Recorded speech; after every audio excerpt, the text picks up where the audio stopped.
باللہ من الشیطان الرجیم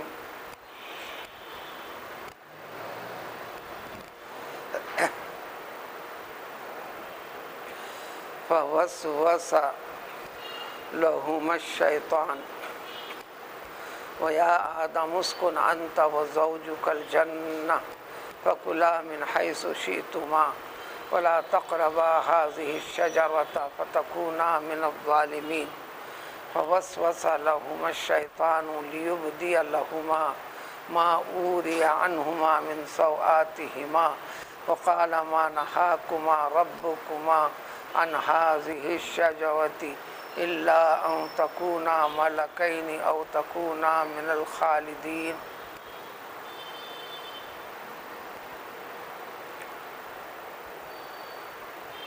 سابقہ آیتوں سے تفصیل چلے آ رہی ہے تخلیق انسان،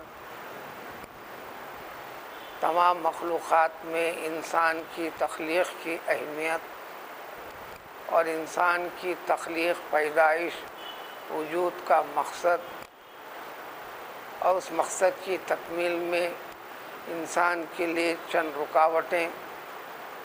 سب سے بڑی رکاوٹ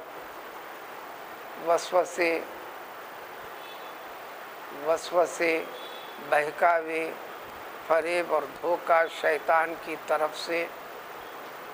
دوسرے دنیا اور دنیا کی لذتیں، زیبائش والی چیزیں جو رکاوٹ بنتے جائیں گی، ان رکاوٹوں کو جھیلتے ہوئے، اس کی پرواہ نہ کر کر آخرت کی فکر کرتے ہوئے انسان کو آگے بڑھنا، اللہ رب العزت کا قرب، رضامندی، خوشنودی اور اس کے نتیجے میں ملنے والا ہمیشہ نعمتوں والے مقام کو پانا۔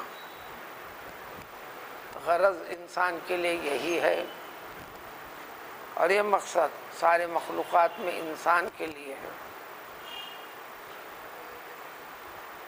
شیطان کا انسان کو دی جانے والی فضیلت کا انکار اور اپنے انکار کے اوپر اٹل رہنا، اس کو اللہ تعالیٰ کی رحمت سے دوری کا ذریعہ اور سبب بنا۔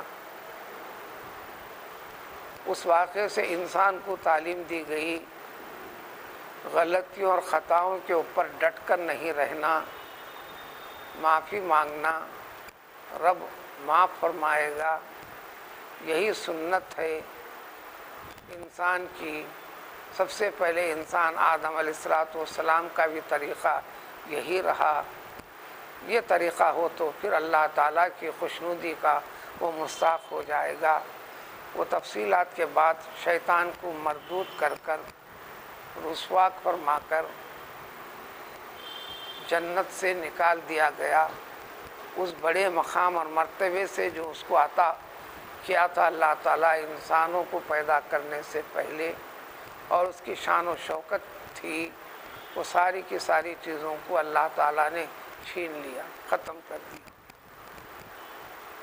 جب اس کو ہٹا دیے، اب اس کے بعد انسان کو اللہ نے حکم دیا۔ اس وقت انسان تھے حضرت آدم، پھر ان کی اہلیہ حضرت حوا۔ ان دونوں کا تعلق سارے انسانوں سے، خطاب اس طرح ان کے واقعے کو ذکر کر کر سارے انسانوں کو تعلیم دینا، حقیقت بتانا۔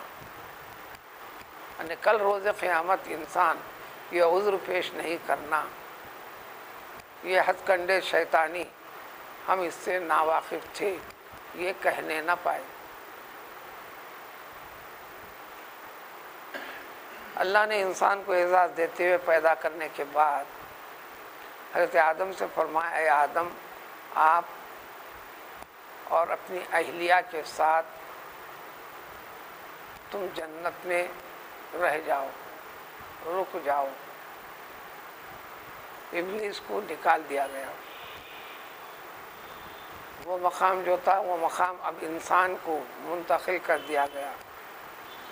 انسان کو شرف عطا ہونے کی وجہ سے وہ ہمیشہ انسان کا مخالف بن گیا، مخالف رہا، مخالف ہے، مخالف رہے گا جب تک انسان اس دنیا میں رہے گا۔ عجیب اتفاق ہے، قدرت کی حکمت ہے، مصلحت ہے۔ جن بھی ایک مخلوق ہے، ان کے لیے بھی زندگی عمر مقرر ہے، کم زیادہ یہ اور بات ہے۔ ان میں بھی نسل کے ہونے کا طریقہ کار ہے، لیکن ان میں سے ابو الجن، جیسا انسانوں میں ابو البشر حضرت آدم ہے، جنوں میں ابو الجن ابلیس ہے، جس کا نام عزازیل تھا، جیسا تفصیل بتا دی گئی۔ اس کو اللہ تعالیٰ نے زندگی عطا فرما دی، اس کی درخواست کو قبول کر لیا۔ اللہ تعالیٰ نے دنیا جس وقت ختم ہوگی، وہ آخری دن ہے ابلیس کی موت کا، ماں بقی اس کی نسل کے لیے ایسا نہیں ہے۔ اب عمر کی کمی زیادتی یہ بات الگ ہے، انسانوں میں بھی ہزاروں سال عمر دیا ہے اللہ تعالیٰ۔ خود پیغمبر آدم علیہ السلام کی عمر 1000 برس کی رہی، آپ کی اہلیہ کی عمر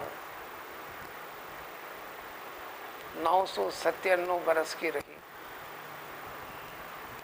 997 برس کی رہی۔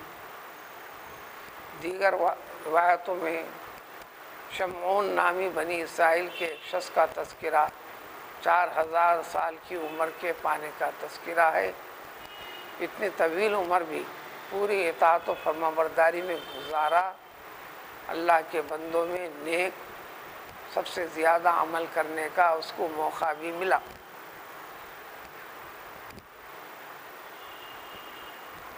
اسی کی روشنی میں طلب خواہش امت محمدیہ کو ہوئی تو اللہ نے اس کے انتظامات میں چند اہم موقع عطا فرمائے اس امت کے لیے، جیسے نماز جمعہ کی فضیلت اور دیگر نمازوں کی فضیلت۔ قدر والی رات جو پورا اہتمام کرنے پر اللہ تعالیٰ نے ایک رات کے اہتمام پر کوئی 83 برس سے زیادہ دنوں کی اطاعت و عبادت کیے جانے پر جو ملنے والا تھا اجر و ثواب، وہ عطا کرنے کا اعلان۔ اگر انسان کو بڑے ہونے کے بعد، بالغ ہونے کے بعد 15 سال کے بعد اگر اس کو زندگی کم سے کم 40 برس بھی مل جاتی ہے اور وہ اہتمام کر لیتا ہے، تو پھر قریب 83 سال بولے تو قریب 100 سالہ اطاعت و عبادت کا ثواب ہر سال اس کو ملتا چلا جائے گا۔ 12 تا 15 سال کے اندر خود 1000 برس کی اطاعت و عبادت کا ثواب اس کو مل جائے گا۔ زندگی اللہ تعالیٰ نے صرف اطاعت و فرمانبرداری کے لیے عطا فرمائی ہے۔ الغرض اللہ نے ارشاد فرما دیا ہے، آدم آپ اور اپنی زوج کے اثر معناتے ہیں جوڑ، کسی ایک کے ساتھ کوئی ایک اور ہے تو اس کو زوج کہتے ہیں۔ ایک مرد کے ساتھ اس کی بیوی ہوتی ہو تو اس کے لیے دونوں ایک دوسرے کے لیے زوج ہوئے، جوڑ ہوئے۔ یعنی زوج کے معنی صرف شوہر، زوجہ کے معنی صرف بیوی، یہ مختص نہیں ہے۔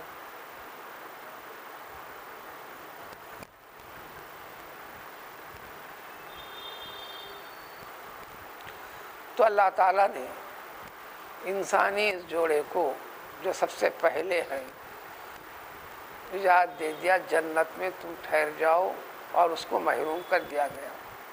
بس جنت کا ذکر ہے، بس اتنا سن لینا کافی ہے۔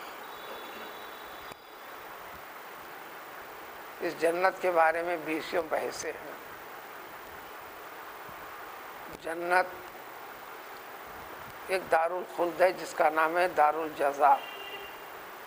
عمل کے نتیجے میں اس زندگی کے بعد والی زندگی میں حساب و کتاب کے بعد دی جانے والی ہمیشہ کے لیے رہنے والی، جس میں داخلہ ایک بار ہو جائے تو پھر اس میں نکلنے کا نام نہیں۔ اصل جنت وہی ہے۔ یہاں بحثیں اس لیے ہیں، جنت میں رکھا، پھر انسان کو رکھا بھی نکالا بھی،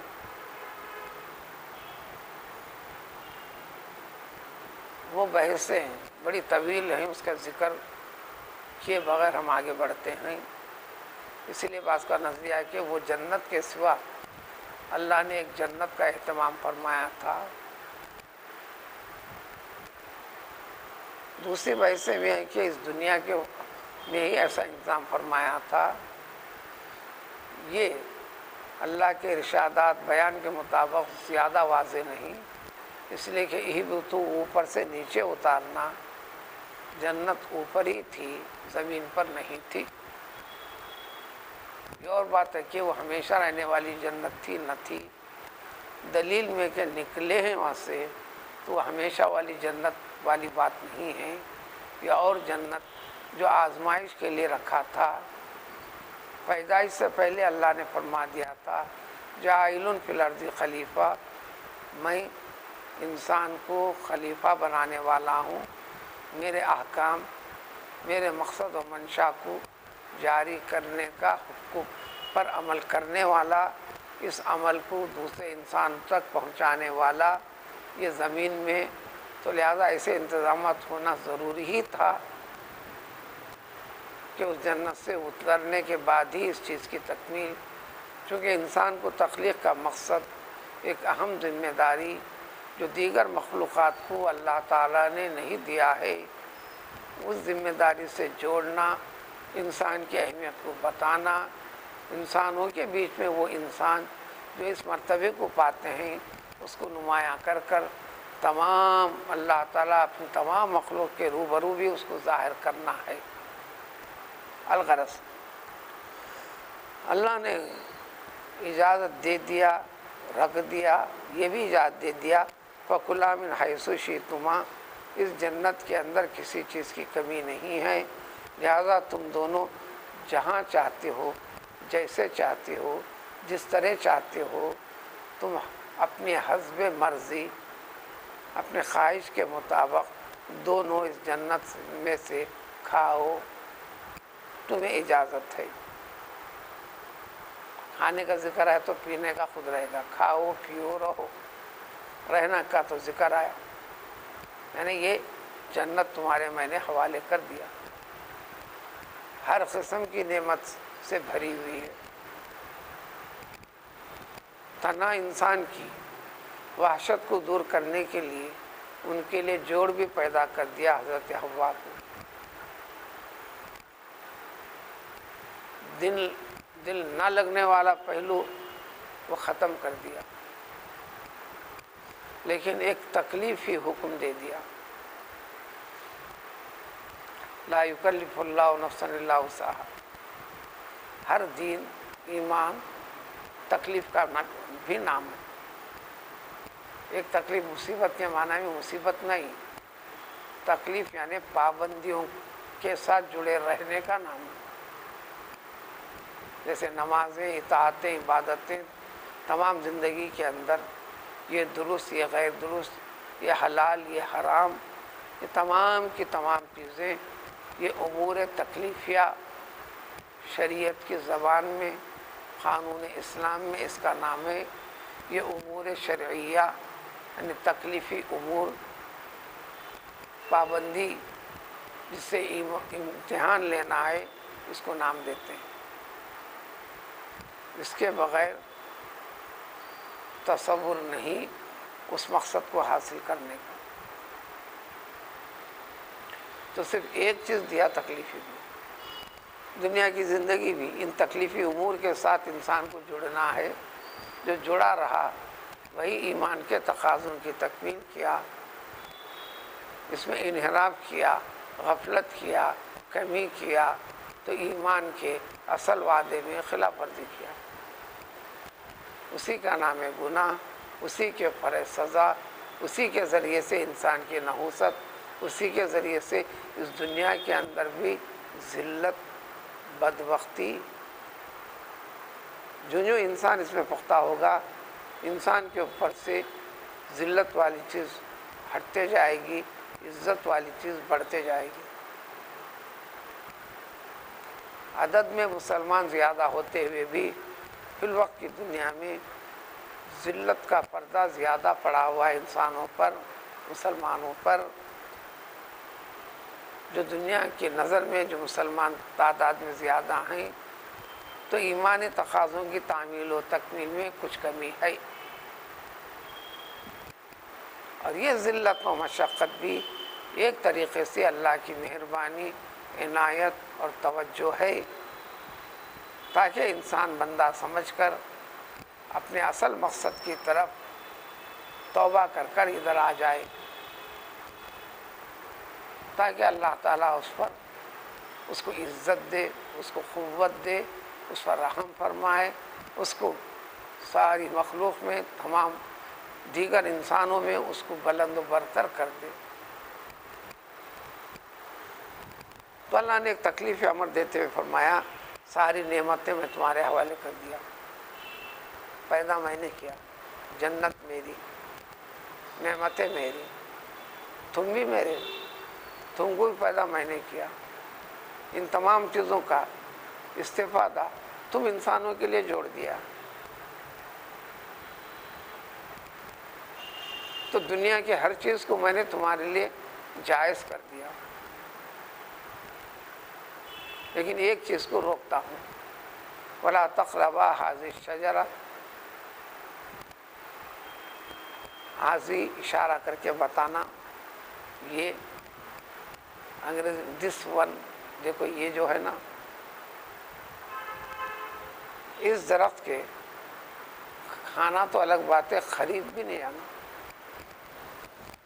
جتنے منع کے امور ہیں اس کو اللہ تعالیٰ حکم دیتے ہیں وَلَا تَقْرَبَا مِنْ حُدُودِ اللَّهِ وَلَا تَقْرَبُوا مِنْ حُدُودِ اللَّهِ. ایک تو منع ہے، قریب سے جا کے دیکھیں گے، چھیڑ خانی کر کے دیکھیں گے، ساری چیزیں منع ہیں. چونکہ قریب جانے پر نافرمانی کا ارتکاب کی طرف آگے بڑھتا آدمی، ذریعہ بن جاتا. تو تم اس درخت کے قریب بھی نہیں جانا. حضرت آدم کے بعد علیہ الصلوۃ والسلام ہر نبی کے ذریعے، ہر مقدس کتاب کے ذریعے، وحی کے ذریعے دنیا جو جو چل رہی ہے اللہ تعالیٰ اس واقعے سے واقف کروا رہے ہیں. بس سب کو یہی بتا رہے ہیں، وَلَا تَقْرَبَا هَٰذِهِ الشَّجَرَةَ کے عنوان سے وضاحت کر رہے ہیں. وہ درخت کیا تھا نہیں بتا رہے، اب انسان خیال کر لے گا. زیادہ انسان کا خیال ہو گیا کہ گیہوں کا درخت تھا، کسی نے اپنے طور پر ثابت کیا انگور کا درخت تھا، کسی نے کیا زیتون کا درخت تھا، کسی نے کہا انجیر کا درخت تھا. خیالی. چونکہ جب لباس اتار دیا گیا، جن پتوں سے لباس کا کام لینا شروع کیا حضرت آدم حوا نے، وہ انجیر کے درخت کے ہی بڑے بڑے پتے تھے، بڑے بڑے پتے تھے. کسی نے کہہ دیا تلنج کا درخت تھا، کسی نے کچھ کہا. سننے کو ہے، جب کسی چیز کی یقینی بات نہیں ہے تو سن کے بھی کرنا کیا ہے. لیکن یہ بات پکی ہے وہ درخت تھا. نہ بتانے میں حکمت ہے. اللہ تعالیٰ کے ذات حکیم ہے، اس کا کوئی کام حکمت سے خالی نہیں ہے. اگر وہ درخت کا نام بتا دیا جاتا تو قیامت تک آنے والے انسانوں کے لیے جیسے حضرت آدم و حوا کے لیے حرام تھا، قیامت تک آنے والے انسانوں کے لیے بھی وہ حرام ہی قرار پاتا تھا.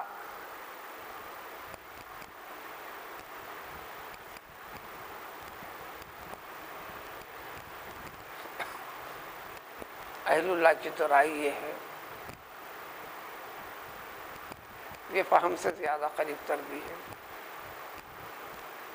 الغرض ایک درخت تھا، اس درخت کے قریب بھی نہیں جانا۔ اس کے ذریعے سے ایک چیز دوسری بتانا یہ ہے، دنیا میں انسان کو پیدا کرنے کے بعد کچھ پابندیوں کے ساتھ جڑنے کا نام ہے، پابندیوں کے ساتھ رہنے پر یہ ساری دنیا اس کی نعمتیں جو انسان کے لیے نعمت کے طور پر بنا کر انسان کو بعد میں اس میں وجود بخشے، انسان کے حوالے کیے، تو ان پابندیوں کے ساتھ رہنا، پابندیاں تھوڑی سی ہیں، ان پابندیوں کو لحاظ کر لے تو پھر اللہ تعالیٰ کی رضامندی و خوشنودی جس مقام سے تمہیں تمہارے دادا جان دادی جان کو جو اتارے تھے، اسی کے ضمن میں تمہیں جس مقام سے تمہیں باہر کیا گیا ہے، اصل مقام تمہارا وہی ہے، تمہیں لوٹنا بھی ہے۔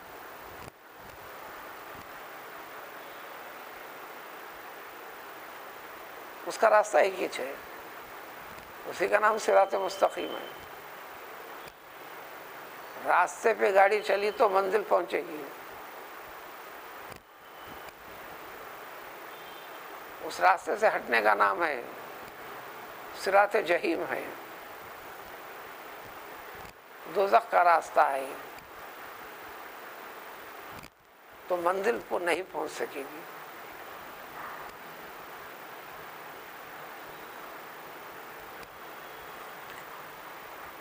تو لہذا تم اس قریب بھی نہیں جاؤ گی، بالواسطہ شریعت ضروری ہے، پابندی ضروری ہے۔ پھر یہ بھی غور کرنا ہے کہ کائنات کی ہر چیز خالق نے کس لیے پیدا کیا ہے، اپنے خالق کی معبود کی شناخت کے لیے، قدرت کے لیے، اس کی بزرگی برتری سے واقفیت کے لیے۔ پھر وہ سارے انعامات تمہارے حوالے، یا بنی اسرائیل اذکروا نعمتی التی انعمت علیکم، انہیں بھی یہی کہہ کر بتایا، میں نے جو تمہارے لیے بڑی بڑی نعمتیں عطا کر دی، فضیلت دے دیا، اس کا نتیجہ نافرمانی نہیں ہونا۔ انعام انسان کو،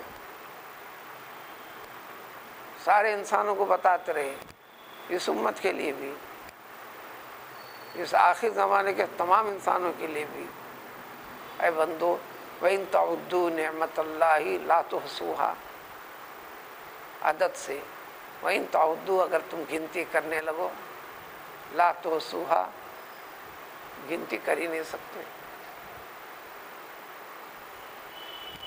ساری دنیا کے انسان حساب کے کتنے بھی آلے ایجاد کر لو، تمہارے رب کی جتنی نعمتیں ہیں جو تمہارے حوالے کر کے چھوڑا ہے، یہ اور بات ہے کہ تم نے کن کن نعمتوں سے استفادہ کیا، کس انسان کو کس چیز کے کرنے سے منع فرمایا اللہ نے۔ تم اڑنا چاہ رہے ہو، اللہ نے آسان کر دیا ہے۔ تم ستاروں تک پہنچنا چاہ رہے ہو، جا بھی رہے ہو، کوشش کر بھی رہے ہو۔ سمندر کے ذرے ذرے کو کھوجنا چاہ رہے ہو، کر بھی رہے ہو۔ اللہ تکمیل بھی فرما رہا ہے، تمہارے خوابوں میں کر دیا۔ فلاں شخص گیا تھا، میں نہیں گیا نا، تو مجھ کو کس نے منع کیا؟ جس نے پیدا کیا اس نے منع نہیں کیا نا۔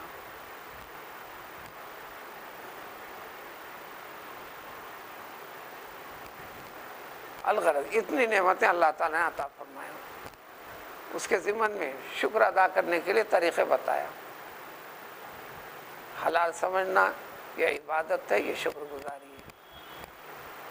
حرام سمجھنا، سمجھ کر نفرت کرنا، اس کا خوف رکھ کر بچنا، یہ شکر گزاری ہے، نعمت کی قدردانی ہے، اپنے رب کو پہچاننا ہے۔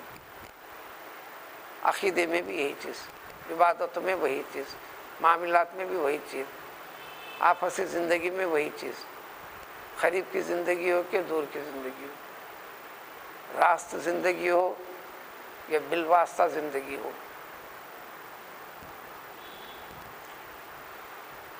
اگر کرو گے فتکونا من الظالمین، تو تمہارا بھی شمار خود اپنے اوپر ظلم کر لینے والے، ظلم مول لینے والے، مصیبت اپنے اوپر لاد لینے والوں میں سے تمہارا شمار ہوگا۔ غلطی ہوئی تھی حضرت آدم سے، بھول اور چوک میں ہوئی تھی، ارادے سے نہیں، اس کے لیے اتنا بڑا انجام ہوا۔ جو ارادے کے ساتھ جو انسان کرتا ہے تو پھر اس کا انجام کیا ہونے والا ہے؟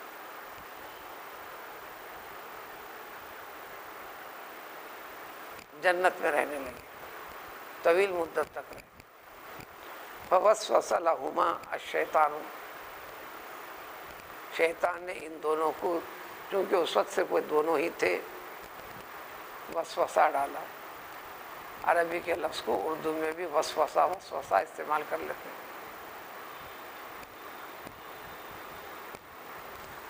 دل میں پیدا ہونے والے خیالات، کھٹکے، ناجائز چیز، بری چیز کا دل میں بار بار خیال کا آنا شیطان کا اتنا ہی کام ہے، ہاتھ پکڑ کے کرواتا نہیں ہوں۔ اس کی وضاحت آئے گی سورہ ابراہیم میں۔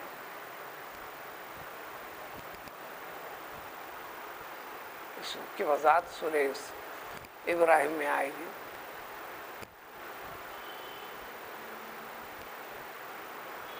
ابلیس ہاتھ پکڑ کے کرواتا نہیں، وسوسے اور خیال پیدا کرواتا ہے، بار بار خیال اور اس کو مزین اور خوبصورت بنا کر پیش کر دیتا ہے۔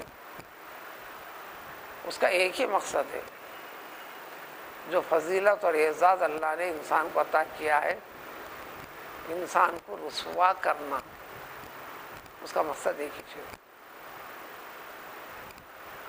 فضیلت والی منزل سے اس کو ہٹانا ہے۔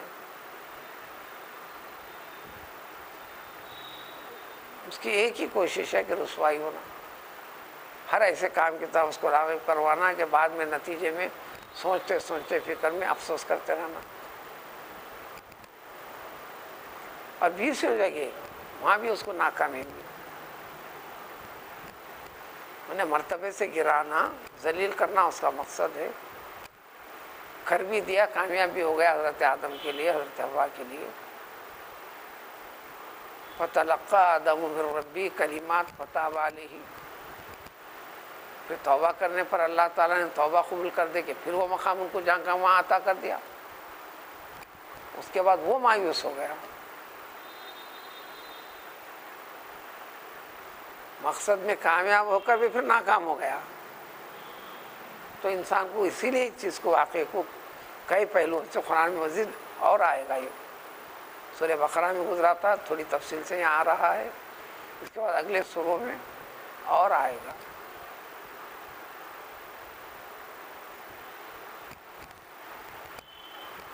دشمنی کرتے ہوئے بندو تم کو ذلیل کر رہا ہے، تم توبہ کر کے اللہ سے خود حاصل کر دے کہ تم اس کو ذلیل کرو۔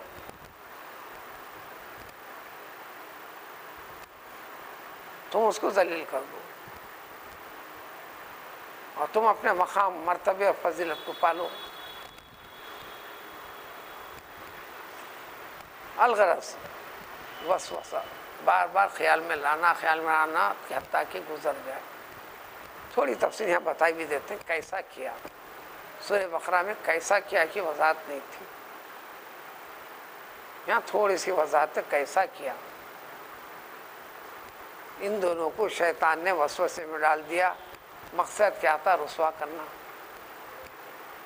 وجہ بھی بتا رہے اللہ تعالیٰ، لِيُبْدِيَ لَهُمَا مَا أُورِيَ عَنْهُمَا مِنْ سَوْآتِهِمَا، ابداع ظاہر کر دینا۔ ان دونوں کی بحیثیت مرد حضرت آدم، بحیثیت عورت حضرت حوا، جو ان کی شرمگاہوں پر پردہ پڑا ہوا تھا۔ حضرت آدم حضرت حوا جنت میں رہتے ہوئے بھی کبھی بھی ان کی نظر اپنی اپنی شرمگاہوں پر نہیں پڑی۔ وجہ قدرتی ایک لباس جو شکل تھی، اللہ کو بہتر جانے، اس میں دکھنے دکھانے کی دیکھنے کی نوبت ہی نہیں تھی۔ زیادہ تر وضاحت روایتوں کے مطابق انسان کو یاد آ جائے تیرا وہ لباس جو اترا ہے کس قسم کا تھا، بہت ہی نرم ملائم قسم کا تھا، قریب قریب جو انسان کو یہ ناخن جو ہیں وہ اسی کی یاد کے طور پر باقی رکھے گئے ہیں، تاکہ انسان اس کو دیکھ کر وہ احساس اس کو ہوتا چلے جائے۔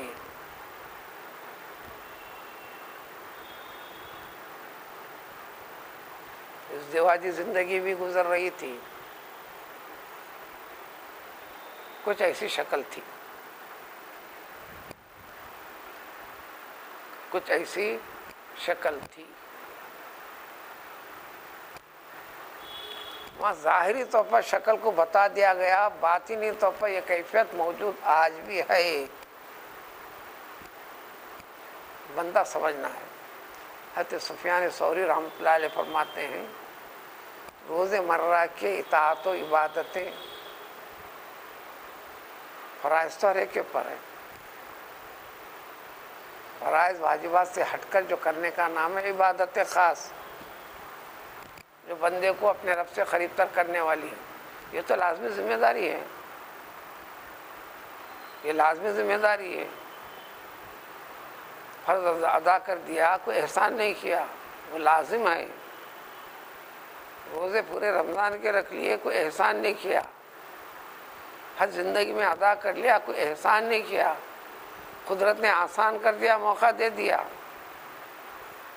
لیکن میں حاجی صاحب ہوں، بول دو میں نمازی صاحب ہوں، میں بول دو میں رمضانی صاحب ہوں، میں بول دو میں زکاتی صاحب ہوں،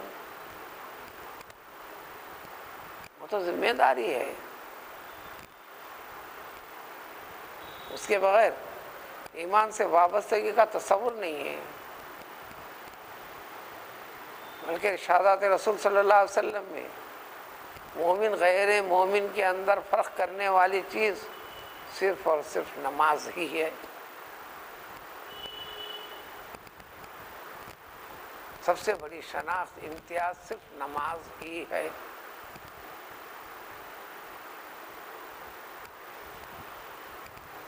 سواتہما سواتن شرمگاہ،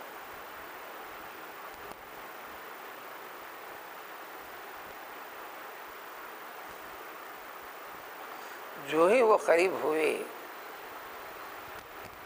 نہیں، ظاہر ہوا نہیں، انہیں مقصد بنا کر انسان کو رسوا کرنا، ذلیل کرنا، شرمندہ کرنا، اس غرض سے یہ آگے بڑھا۔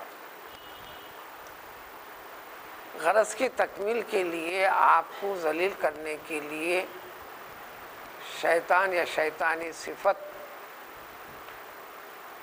چاہے انسان کی شکل میں ہو، کسی بھی شکل میں ہو، طریقے میں ہو، کیا کرتی ہے، اور دنیا میں ہو ایسی رہا ہے۔ وقال یہ کہا انتہائی اختصار کے ساتھ اللہ تعالیٰ بیان فرمانے، وسوسہ کیسے کیا، آ کے کہنے لگا ما نہاکما ربکما عن ہذہ الشجرہ، اے آدم اور حوا، تمہارا رب اس درخت سے تم دونوں کو جو منع کیا ہے، کے لیے جو منع اس لیے نہیں کیا ہے، صرف کیا ہے تو ایک مقصد کے لیے منع کیا ہے۔ اگر تم اس کے قریب چلے جاؤ گے، یعنی ایک مرتبہ بھی اس درخت کو استعمال کر لو گے، تو تم دونوں کے دونوں یا تو فرشتے بن جاؤ گے جنہیں کھانے پینے کی ضرورت نہیں پڑے گی، یا جنہیں موت نہیں آنے والی ہے قیامت تک، سور پھونکے جانے تک زندے زمانی ہیں. اس سے پہلے وضاحت کر دی گئی زمانے کی ابتدا جب سے زمانہ جب تک رہے گا وہ مخلوق ہے فرشتے. اتنی طویل زندگی مل جائے گی تمہیں، یا تم دونوں ہمیشہ رہو گے، مرنے کا نام نہیں. موت کا تصور تھا تب کہیں تو ابلیس نے زندگی مانگا تھا، مجھے مہلت دے دے الی یوم یبعثون. اوپر کیا تمہیں گزرا، ساری دنیا ختم ہونے کے بعد پھر دوبارہ سور پھونکنے تک مجھے زندہ رکھ. لیکن اللہ نے جب تک مہلت نہیں دی، لا وقت معلوم، دنیا کے ختم کرنے کا جب وقت ہے، جب تک تجھے میں زندگی دے دیتا ہوں. اس کو عمر دے دی. مجھے تو عمر مل گئی، تم کو اتنی عمر نہیں ہے انسانوں.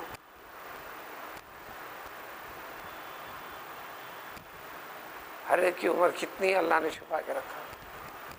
لیکن حضرت آدم کو وعلم آدم الاسماء کلها ہر چیز بتا دیا تھا، آپ کی عمر کی بھی نشاندہی فرما دیا تھا.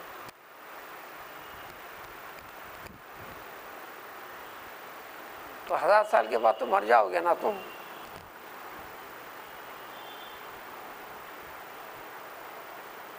من الخالدین، تم ہمیشہ رہنے والے یعنی نہ مرنے والے ہو جاؤ گے. یہ پوری بحث کے نتیجے کو بتایا اللہ نے. اب روایت میں بڑی طویل تفصیلات آ کر کہنا، ان کا ماننا، کیوں کہہ دیا اور مان لیا ہو جاتا. آپ کسی سے اپنی ضرورت کے لیے قرض کسی سے طلب کر رہے ہیں، انہوں مانگے اور دے دیا ہو جاتا. مانگنے سے پہلے ایک بڑا مقدمہ ہوتا، مانگنے کی وجوہات کیا ہیں، آپ کی ضرورت کیا ہے، آپ دینا کیوں ہے، ان کو لینا کیوں ہے، یہ لین دین کی تکمیل ہوگی کیسے، اس کی کیا شکل ہے، کیا قرض کی شکل ہے، ہدیے کی شکل ہے، فقیری کی شکل ہے. ہدیے کی شکل میں تو طلب نہیں ہوتا، عطیے کی شکل میں تو طلب نہیں ہوتا. یا تو فقیرانہ شکل ہے یا قرضے کی شکل ہے. فقیرانہ شکل کے اندر بھی تعین نہیں ہوتا، تعین ہوتا تو قرضے کی شکل میں ہوتا. تو قرضہ میں دوں کیوں آپ کو، میں اعتماد کروں کیسے آپ پر، واپسی کی گارنٹی کیا ہے. بڑی طویل بحث ہوتی ہے. تو یہاں سب اس کے پیچھے بڑی طویل تفصیلات.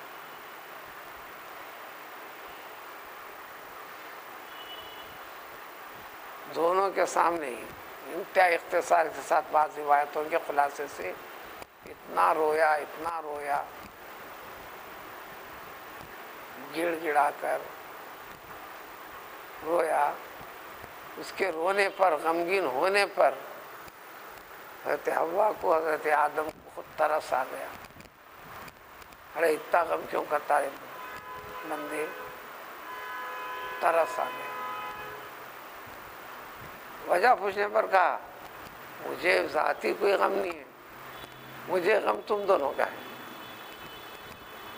اور دل میں اثر پیدا کیا. تو ہر شرارت والا ایسے اثر انداز ہوتے ہیں کہ انسان کے دلوں میں، چاہے انسانی شکل میں ہو. انسان کے لیے تمہاری زندگی ختم ہوگی، مجھے تو زندگی مل گئی نا.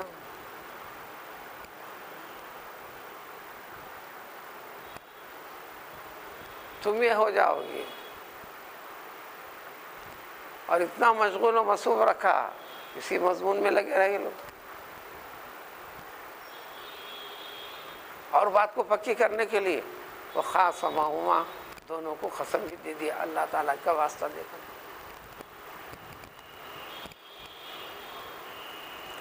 اب یقین کی طرف اور آگے بڑھ گیا. اس مقام پر جنت میں اللہ کا واسطہ دے کر، اللہ کی قسم دے کر کہنے کے بعد اب ذرا یقین کی طرف بڑھا انسان. واقعی کچھ بات ہے. انی لکما لمن الناصحین، میں انتہائی مخلص طور پر خلوص کے ساتھ، پیار اور محبت کے ساتھ تمہارے خیر میں، تمہاری بہتری میں، تمہاری بھلائی میں قسم کھا کر، رو کر، گڑ گڑا کر یہ کہہ دیا.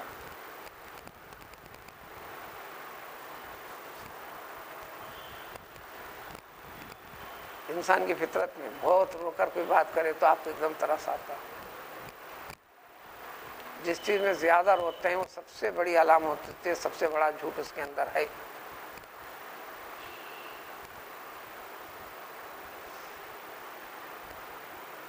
سورہ یوسف میں بھی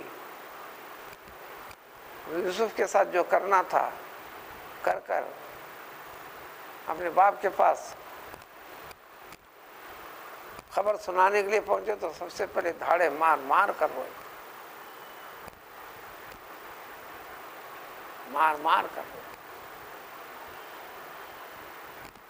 تاکہ اپنے والد حضرت یعقوب علیہ السلام کے دل میں کچھ اثر بنا لیں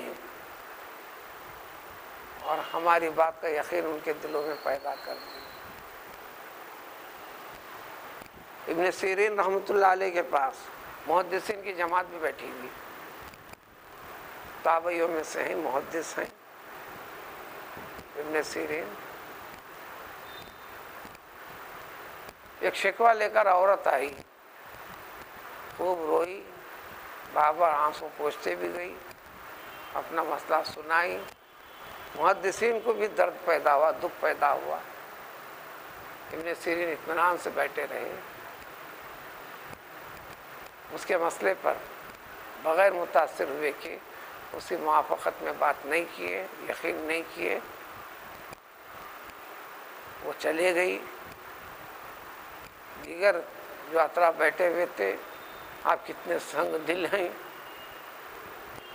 تو انہوں نے فرمایا کیا تم سمجھ رہے ہو کہ رونے کی وجہ سے سچ کہہ رہی ہے؟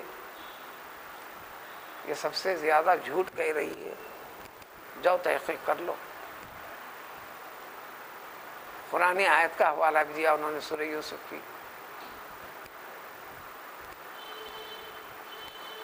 اور حقیقت میں ایسے ہی نکلا. لیکن ہمیشہ ہر بار ہر رونا جھوٹ کے لیے ہوتا ہے یہ نہ سمجھے. جھوٹ کو سچ بنانے کے لیے 20 طریقے انسان اختیار کرتا ہے، شیطانی وسوسے رہتے ہیں. اس نے بھی یہی کچھ طریقہ اختیار کیا. انسان اول سے چل رہا ہے یہ. میں بڑا مخلص طور پر کوئی غرض وابستہ نہیں، تو پھر ہمارے ساتھ ہمدردی کیوں ہے؟ یہ غرض ہوئی نا. فَدَلَّاهُمَا بِغُرُورٍ، غرور دھوکا، فریب کے طریقے سے اوپر سے نیچے گرا دینا، یا تو جنت سے نیچے اتارنے کا ذریعہ یا انسان کو بڑے مرتبے سے نیچے لانے کا ذریعہ کر ڈالا. ہو گیا. اس کے لیے کیا ہوا؟ یعنی بہکانے میں کامیاب ہو گیا. اب جتنے انسان جو کرتے ہیں بس کم و بیش وہی طریقہ ہے، وہی طریقہ بھی کرتا ہے.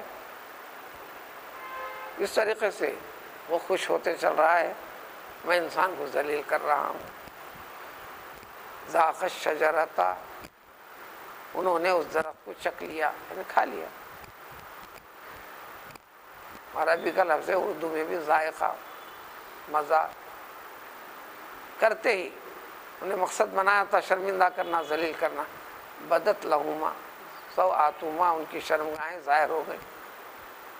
پہلی مرتبہ خود کو خود کی شرمگاہوں پر نظر پڑی. جنتی لباس کی کچھ نوعیت اس قسم کی تھی کہ کبھی نظر نہیں پڑی تھی. جو یہ پڑی، دونوں کے دونوں سطر کو چھپانے کے لیے جنت کے پتے لے کر اس کو چپکانے لگے، ڈھانپنے لگے. روایتوں کے مطابق انجیر کا درخت کا پتا تھا. ہر درخت کو پھول نکلتا، بعد میں پھل بنتا. انجیر کے درخت کو پہلے پھل بنتا، بعد میں پھول نکلتا اس کے اوپر.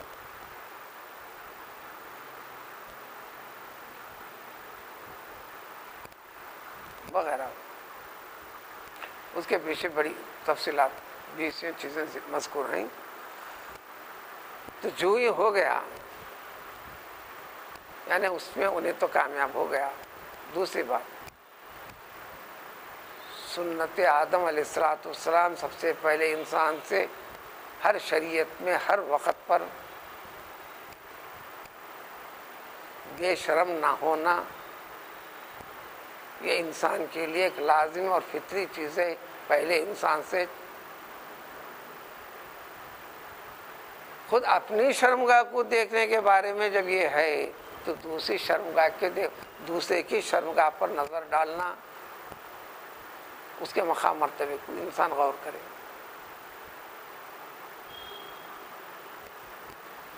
سیدنا علی رضی اللہ تعالیٰ عنہ سے متعلق حکایت ہے، اور چونکہ تو حکایت سیدنا عثمان غنی رضی اللہ تعالیٰ عنہ سے بھی متعلق ہے.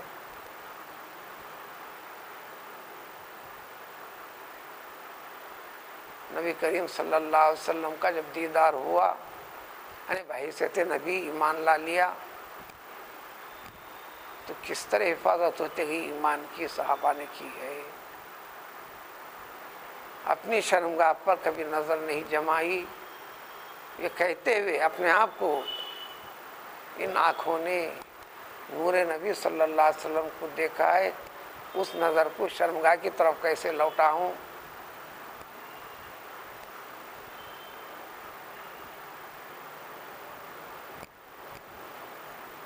مصافحہ کیا جب سیدھے ہاتھ سے، تو یہی کہتے ہوئے پوری زندگی بھر سیدھے ہاتھ کو شرمگاہ کو لگنے نہیں دیے. یہ خیال کرتے ہوئے ہم الگ مسئلہ نہیں بتاتے آپ کو کیا ایسا منع ہے، کیا یہ حرام ہے، کیا نہیں کہتے، کچھ بھی نہیں. اتنی بات پکی ہے. شمائل نبوی صلی اللہ علیہ وسلم، خصوصیات عادات و اطوار نبی صلی اللہ علیہ وسلم.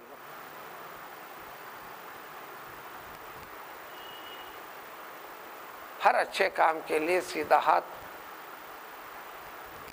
ذرا خبیث کام کے لیے جیسے طہارت وغیرہ کے لیے بایاں ہاتھ. مسلمان کے لیے ہر چیز میں سیدھے ہاتھ سے شروع کرنا، سیدھا کھانا. حتیٰ کہ آپ ایک چیز تقسیم کرنا چاہ رہے ہیں، بیچ حلقے میں بھی ہیں، کہاں سے شروع کروں سوچنے کی ضرورت نہیں. آپ کا سیدھا ہاتھ جہاں ہے ادھر سے شروع کر دینا. ایک سے زائد مرتبہ مجلس نبوی صلی اللہ علیہ وسلم میں ایسی تقسیم کی نوبت آئی. جلیل القدر صحابہ ادھر تشریف فرماتے بائیں کی طرف، کچھ دیہاتی وغیرہ ادھر بیٹھے ہوئے تھے. تو آپ نے تقسیم ان دیہاتیوں سے شروع فرمایا، وجہ بھی بتا دی، سیدھے جانب سے شروع کرنا ہے مجھے، اس لیے میں نے ایسا کیا. نہیں، بائیں جانب بہت ہی جلیل القدر میری نظر میں بڑے مرتبے والا ہے، پہلے ان کی خدمت میں دیتا ہوں. یہ خیال فاسد، طریقہ باطل ہے. تو ایمان کی حفاظت، تعمیل و تکمیل چھوٹی چھوٹی چیزوں سے تک ہوتی ہے.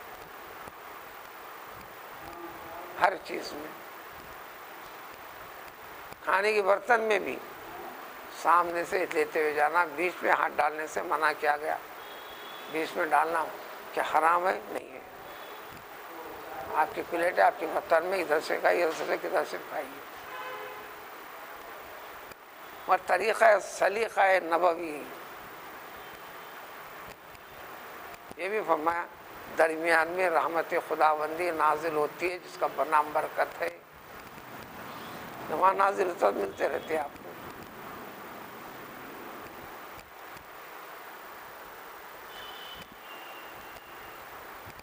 تو اللہ نے فرمایا وَنَادَاهُمَا رَبُّهُمَا، اللہ نے پھر اس کے بعد فرمایا، یعنی وہی آئی، ندا ہوئی، اے آدم و حوا، کیا میں نے تم کو منع نہیں کیا تھا تم دونوں کے دونوں کو اس درخت سے. وہ تفصیلات وغیرہ 20 واقعات چیزیں ہیں، وہ نہیں بتا رہا ہوں. اب دونوں اس کہتے پہل کس نے کیا، فلاں ہوا فلاں ہوا، پہل اس سے ہو یا اس سے ہو، بات تو ہوئی. نتیجہ بھی ہوا. اصل مقصود آدم ہے، پہل حضرت حوا سے ہوئی، پھر بھی ریئیکشن نہیں ہوا. اب یہ چیز آج بھی ہوتی ہے، احساس کی ضرورت ہے. سفیان ثوری رحمۃ اللہ علیہ فرماتے ہیں کبھی ہمارے مقررہ عبادتوں وغیرہ میں کبھی کسی وجہ سے مثلا اتنے نفل میں زیادہ پڑھنے کی عادت ڈالا، آج کچھ ایسی چیزیں وہ نفل نہیں پڑھتا.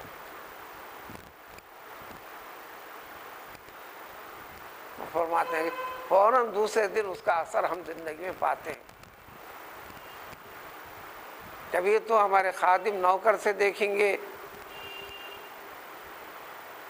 آج کسی ہمارے حکم کی خلاف ورزی کرتے ہوئے، ہمارے منشے کے خلاف کرتے ہوئے، یا میری سواری کا جانور خود میرے خلاف کرتے ہوئے.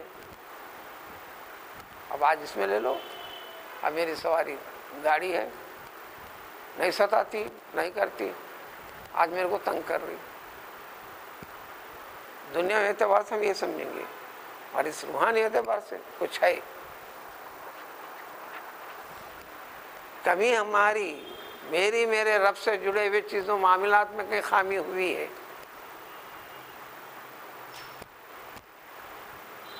بڑے محدث ہیں، امام صاحب کے زمانے کے ہیں. امام صاحب امام اعظم ابو حنیفہ چھوٹے ہیں، سفیان ثوری اور بڑے ہیں، علم میں بھی بڑے ہیں. بات یہ ہے کہ پھر اس کے بعد امام صاحب کے علم کے قائل ہوئے. اس زمانے تک قائل بھی نہیں ہوتے تھے.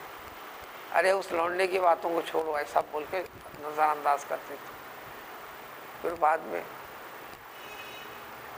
آنکھوں کو سر کو لگانے لگے، علمی درجے کو ماننے لگے. متصوف بھی ہیں، شب و روز ذاکر و شاغل بھی ہیں. ان کی عملی زندگی کے 20 چیزیں کرامت کے درجے میں ہیں. تو ان کو احساس کس وجہ سے ہو رہا ہے کہ انسان کی زندگی میں جو کچھ ہو رہا اس کی وجہ سے، ان کی وجہ سے کہہ لو، روحانی دل کی بصیرت نظر ہے، سمجھ میں آئے گا خطا کہاں ہے. وہ خطا کی وجہ سے نتیجہ تو وہ ہے. اللہ نے فرمایا کہ میں منع نہیں کیا تھا، یہ وضاحت کے ساتھ کہہ بھی دیا تھا تم کو، شیطان تمہارا کھلم کھلا دشمن ہے. دشمن رو کے کہنے سے، قسم کھا کے کہنے سے یقین کر لیتے. دشمنی کی ایک چال ہے. تفصیل روایتوں میں اللہ سے فرمایا بھی، جب آپ کی قسم کھا کر کہہ دیا اللہ تعالیٰ یہاں اس جیسے مقام پر، تو قسم کھانے کے بعد تو جھوٹ نہیں ہو سکتا نا، ہم نے یہ سمجھ لیا تھا.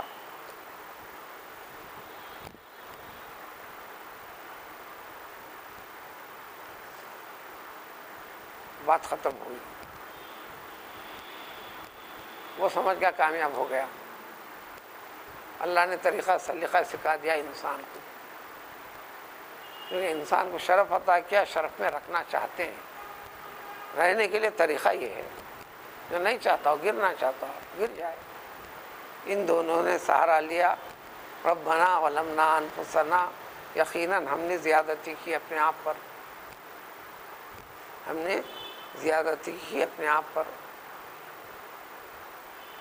یہ سکتہ واجب نہیں ہے، لیکن سکتے کے ساتھ پڑھنا خلاف کا طریقہ ہے. آواز روک دینا، سانس توڑنا نہیں. آواز روک دینا، آواز توڑنا، سانس نہیں توڑنا. ربنا ولمنا انفسنا وان لم تغفر لنا، انفسنا وان لم تغفر لنا. آواز توڑنا، سانس نہیں توڑنا. قرآن میں کئی جگہ سکتے ہیں، لیکن 4 جگہ واجب ہے، نہ کرنے پر گناہ ہوتا ہے. کیوں؟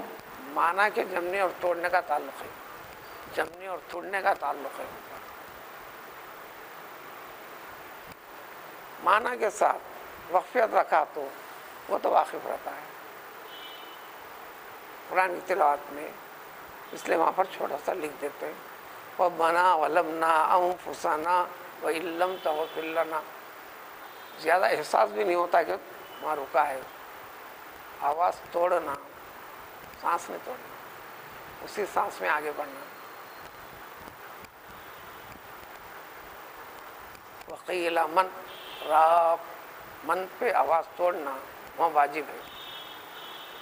من راق وظن انہ الفراق، آواز ٹوٹنا. کبھی ایسا احساس ہوتا ہے کہ سانس بھی توڑی گئی، سانس نہیں توڑنا. من راق وظن انہ الفراق والتفت الساق بالساق، سورہ قیامت میں. کلا بل، سورہ مطففین میں کلا بل رانا، آواز ٹوٹنا، سانس نہیں ٹوٹنا. 4 جگہ واجب ہے. یہ واجبات میں سے نہیں ہے مگر یہاں سکتا ہے. ربنا ظلمنا انفسنا وان لم تغفر لنا وترحمنا، یقینا ہم نے ظلم کیا ہے. آہ بھر رہے آپ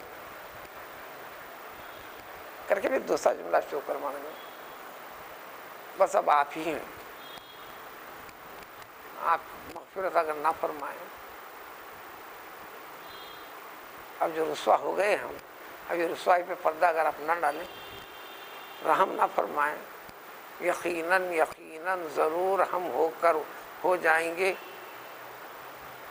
خاسرین میں سے، نامراد لوگوں میں سے. عبادت میں سب سے بڑا کمال ہے کہ جو بندے کے اندر اخلاص اور عاجزی کی جب انتہا ہوتی ہے، رب العزت کی کبریائی کا اظہار ہوتا ہے. اس لیے رب کو سب سے زیادہ پسند ہے. اس لیے حدیث شریف میں ہے ما من صوت احب الی اللہ من صوت عبد مذنب تائب الی اللہ، اور کما قال نبی علیہ السلام. اللہ تعالیٰ کو بندوں کی آوازوں میں کوئی آواز اتنی زیادہ پسندیدہ نہیں ہے. پسند ہے تو گناہگار گناہگار وہ بندہ توبہ کے وقت پر جو عاجزی انکساری کر کر آواز نکالتا ہے، اللہ تعالیٰ کو بندے کی وہ آواز سب سے زیادہ محبوب پسندیدہ ہے. اس سے حدیث میں آ کے ابکو وَإِن لَّمْ تَبْکُوا تَبَاکُوا، اللہ سے مانگنے میں رونے کی کوشش، روتے جاؤ، رونا نہیں آ تو روئے جیسی شکل و صورت کیفیت بناؤ. چونکہ رب کو وہی چیز پسند ہے. انتہائی بے بسی کا اظہار تو اس کا الٹا انتہائی کمال طاقت و قدرت سے جڑی ہوئی ذات کا اعتراف. اس لیے یہ عبادت کا بڑا کمال ہے. اللہ نے قبول فرما لیا. قبول فرما کر اب نیچے اتارا. زمین پہ رکھنے کا مقصد کیا ہے، کب تک اور کیوں ہے، یہ اگلی 2-3 آیتوں میں تفصیل ہے. سبحان اللہ.